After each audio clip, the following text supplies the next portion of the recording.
जय भारत दोस्तों, welcome to my channel. अगर आप इंग्लिश ग्रामर सीखना चाहते हो या उसे सुधारना चाहते हो तो मेरा ये चैनल और इस पे की वीडियोस बिल्कुल आप ही के लिए है। अगर आप इस चैनल पे नए हो तो इसे सब्सक्राइब कर देना, साथ ही में बेल आइकॉन पे क्लिक करके फर्स्ट वाले बेल पे भी क्लिक कर देना। आज का टॉपिक स्टार्ट करने से पहले आपको कहना चाहूँगा कि वीडियो को पूरा देखें ताकि आप उस टॉपिक या कॉन्सेप्ट को अच्छे से समझ पाएंगे। चलिए तो फिर स्टार्ट करते हैं आज का हमारा टॉपिक। आज हम सीखने जा रहे हैं इंग्लिश ग्रामर में के 3 इम्पॉर्टेंट कॉन्सेप्ट्स जो कि आपको इस टाइटल में दिख रहे हैं, फ्रेज, क्लॉज, सेंटेंस। कन्फ्यूजन होता होगा कि क्या होते हैं एक्चुअली या उन्हें कैसे पहचाने, उनमें क्या डिफरेंस होता है। तो आज ये वीडियो देखने के बाद आपके वो डाउट्स बिल्कुल क्लियर हो जाएंगे। चलिए देखते हैं एक एक से। यहाँ पर फ्रेज से रिलेटेड इन्फॉर्मेशन है। ये जो आपको मिडल में दिख रही है वो है क्लॉज और यहाँ पर लास्ट में है सेंटेंस। तो क्या होती है phrase? The first point, a group of words. A group of words, एक वर्ड्स का एक समूह होता है। Clause, it's also group of words, ये भी वैसा ही है। Sentence, a group of words, मतलब तीनों में एक चीज़ कॉमन है, अ ग्रुप ऑफ वर्ड्स। दो या उससे ज़्यादा वर्ड्स एक साथ आते हैं तो हम उसे ग्रुप ऑफ वर्ड्स कहेंगे। तो वो फ्रेज हो सकता है, वो क्लॉज हो सकता है या सेंटेंस हो सकता है। चलिए देखते हैं अगला point, second one, no complete sense. तो दोस्तों जो फ्रेज होती है वो ग्रुप ऑफ वर्ड्स तो होती है, बट उसका जो सेंस है, मतलब मीनिंग है, वो कंप्लीट नहीं होता। आधा अधूरा मीनिंग हमें उसमें से समझ में आता है। जैसे कि यहाँ पर कुछ एक एग्जाम्पल्स है। अ बुक, दो वर्ड से मतलब ये बना group of words. A book, एक किताब। क्या मीनिंग आपको समझ में आ रहा है? क्या आप पूरा मीनिंग समझ पा रहे हो? एक किताब कैसी है, किसकी है, कितने रुपीज़ की, एट्सेट्रा एट्सेट्रा, ये सब हमें इससे नहीं पता चल रहा है, राइट? तो अ बुक ये ऐसा ग्रुप ऑफ वर्ड्स है जिसका कुछ सेंस है बट पूरा नहीं है। हैंस अ बुक ये जो है बना एग्जाम्पल ऑफ फ्रेज। आप समझ रहे हो, राइट? नेक्स्ट यहाँ पर दिख रहा है दूसरा एग्जाम्पल, इज प्लेइंग, खेल रहा है या खेल रही है, पर कौन, कहाँ, कब, ये हमें पूरी तरीके से नहीं समझ में आ रहा है। इसका मतलब ये जो दूसरा एग्जाम्पल है ये भी ग्रुप ऑफ वर्ड्स है बट इसका भी पूरा सेंस नहीं है। इसलिए ये जो है एग्जाम्पल फ्रेज का, ये भी एग्जाम्पल बना फ्रेज का। देखते हैं तीसरा example, on the table. On the table, table के ऊपर, क्या कुछ समझ रहा है? डेफिनेटली नहीं, राइट? मतलब यहाँ पर भी हमें टेबल पे कुछ है पर क्या है ये नहीं समझ में आ रहा है। तो इसका भी सीधा मतलब है हम आधा अधूरा उसका सेंस पता कर रहे हैं या सेंस हमें उसका आधा अधूरा पता चल रहा है। इसलिए ये भी ग्रुप ऑफ वर्ड्स है, एग्जाम्पल ऑफ फ्रेज। मैं आशा करता हूँ कि आप फ्रेज इस कॉन्सेप्ट को समझ रहे हो। और एक चीज़ फ्रेज से रिलेटेड, फ्रेज में कभी भी सब्जेक्ट और वर्ब दोनों के दोनों प्रेजेंट नहीं होते। तो इन जो एग्जाम्पल यहाँ पर, ये जो एग्जाम्पल्स आपको दिख रहे हैं तीनों भी, इनमें सब्जेक्ट और वर्ब ये कॉम्बिनेशन नहीं है। इसीलिए भी ये जो तीनों एग्जाम्पल्स है ये है फ्रेजेस। नेक्स्ट क्लॉज के बारे में सीखते हैं। क्लॉज ग्रुप ऑफ वर्ड्स है, दैट इज सिमिलर। पर अगला पॉइंट यहाँ पर है, हैज़ कंप्लीट और इनकम्प्लीट सेंस। तो दोस्तों क्लॉज एक ग्रुप ऑफ वर्ड्स होता है जिसका पूरा सेंस होता है, या कुछ एग्जाम्पल्स ऐसे भी होंगे जहाँ पर उसका पूरा नहीं आधा अधूरा सेंस हमें देखने को मिलेगा। तो आप कहेंगे कि आधा अधूरा सेंस है तो फिर वो फ्रेज बनेगा, राइट? पर यहाँ पर तीसरा पॉइंट है जो हमें क्लियर कर देगा कि फ्रेज और क्लॉज में क्या वहाँ पर डिफरेंस है। Has, S and V. S मतलब सब्जेक्ट, कर्ता, एंड वी मतलब वर्ब, क्रिया। तो ऐसा ग्रुप ऑफ वर्ड्स जिसका कंप्लीट या इनकम्प्लीट सेंस होगा पर कंपलसरी उसमें सब्जेक्ट और वर्ब का कॉम्बिनेशन देखने को मिलेगा, तब हम उसे कहेंगे clause. On the other hand हम जब फ्रेज में देखेंगे तो सब्जेक्ट और वर्ब कॉम्बिनेशन यहाँ पर आपको नहीं दिखेगा। चलिए एग्जाम्पल देखने से पहले सेंटेंस के बारे में भी सीख लेते हैं। सेंटेंस भी ग्रुप ऑफ वर्ड्स होता है। Next, has complete sense. देखिए यहाँ पर है कंप्लीट सेंस। फ्रेज में कंप्लीट सेंस नहीं होता, क्लॉज में कंप्लीट या इनकम्प्लीट सेंस होता है। पर वो जो जब सेंटेंस की हम बात करेंगे तो उसमें हमेशा कंप्लीट सेंस, पूरा मीनिंग हमें समझ में आता है। और तीसरा पॉइंट यहाँ पर है हैज सब्जेक्ट एंड वर्ब। तो सेंटेंस में भी सब्जेक्ट और वर्ब का कॉम्बिनेशन होता है। क्लॉज में ये सिमिलैरिटीज़ है, राइट, कि वहाँ पर सब्जेक्ट और वर्ब का कॉम्बिनेशन हमें देखने को मिलेगा। पर दोस्तों ज़रूरी नहीं कि हर एक ग्रुप ऑफ वर्ड्स फ्रेज हो, या सिर्फ क्लॉज हो, या सिर्फ सेंटेंस हो। तो यहाँ पर क्लॉज और क्लॉज और सेंटेंस ये समझने के लिए मैंने कॉमन में एग्जांपल्स लिखे हैं, क्योंकि इनमें सिमिलैरिटीज़ है। इससे पहले हम फ्रेज के एग्जांपल्स देख चुके हैं, आशा करता हूँ कि आप वो समझ चुके हैं।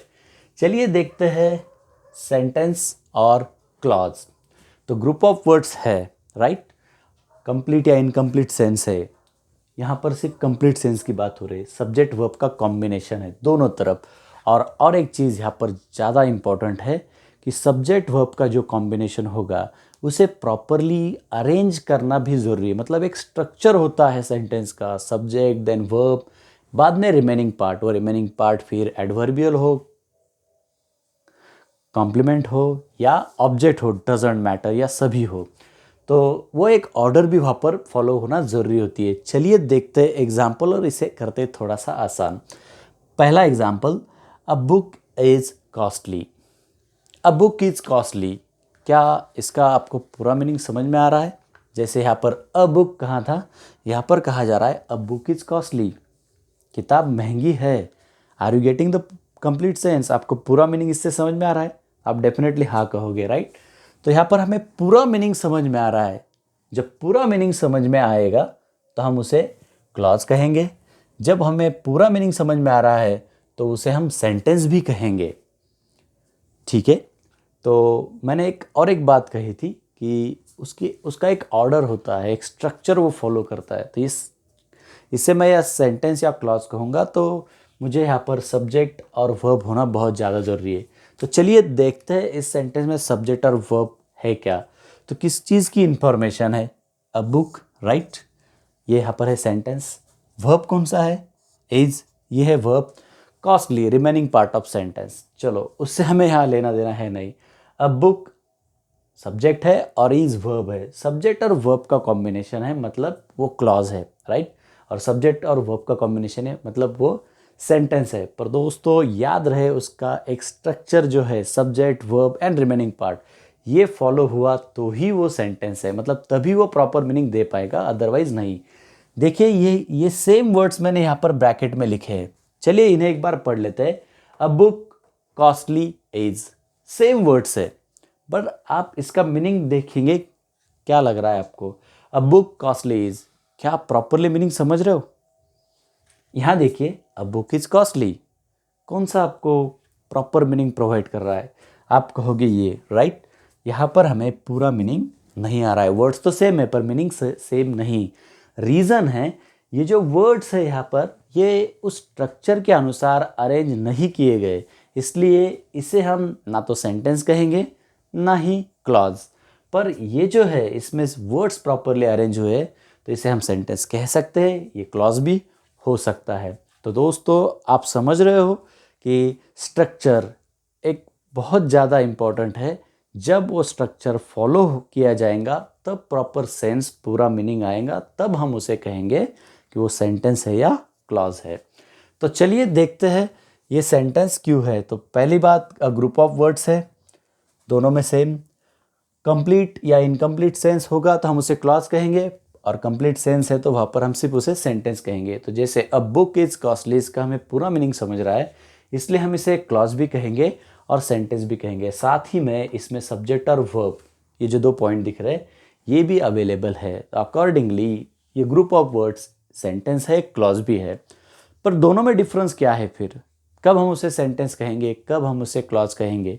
तो देखिए दोस्तों, सेंटेंस जो है वो हमेशा कंप्लीट सेंस देने वाला ग्रुप ऑफ वर्ड्स है, तो इसलिए हम उसे सेंटेंस कहते हैं।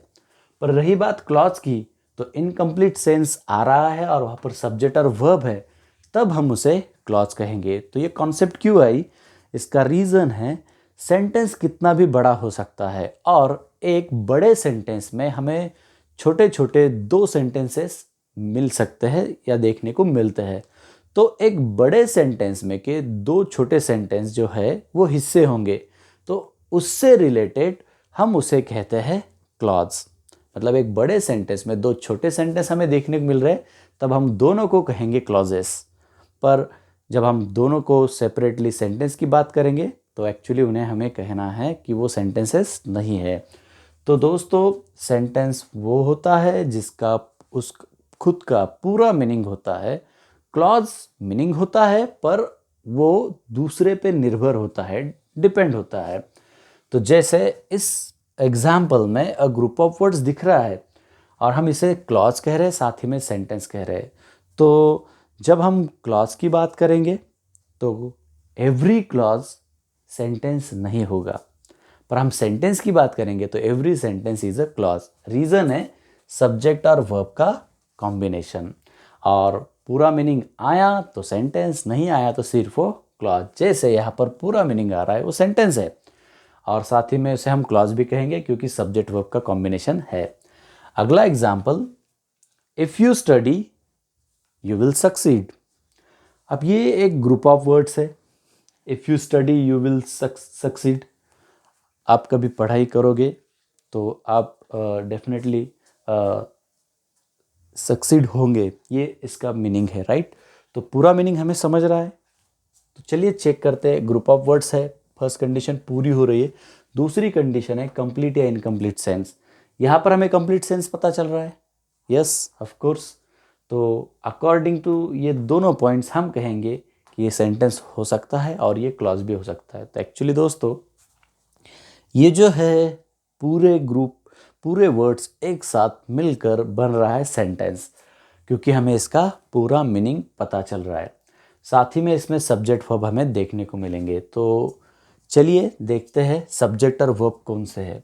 यहाँ पर वर्ब स्टडी, ये वर्ब है, इसका मतलब यू बना सब्जेक्ट, राइट। आगे ये दोनों वर्ब्स है और यू यहाँ पर फिर से एक सब्जेक्ट।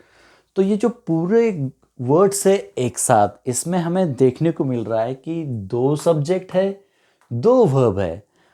तो इस कंडीशन में दोस्तों, इस कंडीशन में सभी को एक साथ कहा जाता है सेंटेंस, और ये जो सब्जेक्ट और वर्ब का कॉम्बिनेशन है ये है क्लॉज। ये जो दूसरा कॉम्बिनेशन है सब्जेक्ट और वर्ब का, ये भी है क्लॉज। इसका मतलब यू स्टडी, ये एक छोटा सा सेंटेंस है, यू विल सक्सीड, ये दूसरा छोटा सेंटेंस है। ये दोनों सेंटेंसेस एक साथ जुड़े हैं और इनके जुड़ने से एक बड़ा सा सेंटेंस हमें मिल रहा है, that is if you study you will succeed. तो यहाँ पर इन्हें हमें सेपरेटली सेंटेंस नहीं कहना है। ऐसे कंडीशन में हम इसे कहेंगे क्लॉज। तो यहाँ पर हमें इफ़ यू स्टडी, यहाँ तक ये पहला क्लॉज मिल रहा है, और यू विल सक्सीड, ये हमें दूसरा क्लॉज मिल रहा है।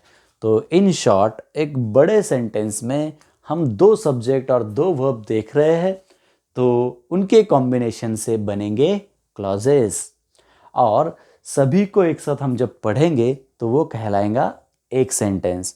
तो मैं आशा करता हूँ कि आप ये समझ रहे हो। इन शॉर्ट, सेंटेंस और क्लॉज में जो डिफरेंस है वो बहुत आसान सा है, और वो ये है कि सेंटेंस क्लॉज हो सकता है पर क्लॉज हर बार सेंटेंस नहीं होगा।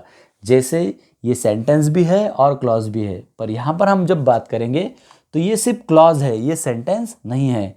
और यहाँ पर ये जो है ये भी सिर्फ क्लॉज है, यहाँ पर ये सेंटेंस नहीं है। हाँ, इसे हम सेपरेट लिखेंगे तो फिर हम इसे सेंटेंस कहेंगे, पर इसे बिल्कुल भी नहीं। क्योंकि देखिए, इफ़ यू स्टडी, आपने पढ़ाई की तो क्या, उसके बाद क्या, क्या आपको पूरा मीनिंग समझ रहा है?